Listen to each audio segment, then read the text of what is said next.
Do you want to add two-step verification to your WhatsApp on your iPhone? Two-step verification will be an extra layer of security. In this video, I will show you how to enable two-step verification on WhatsApp for your iPhone.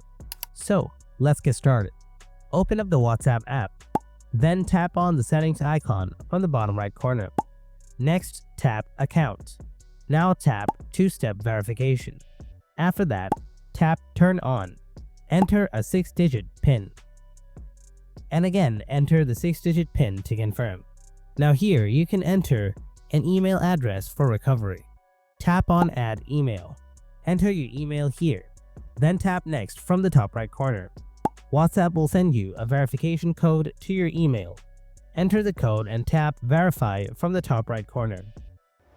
Here's how you can add two-step verification to your WhatsApp on your iPhone. I hope this video was helpful. If you have any more questions, feel free to ask me in the comment section below. Thanks for watching, and I'll see you in the next video. Until then, stay tuned.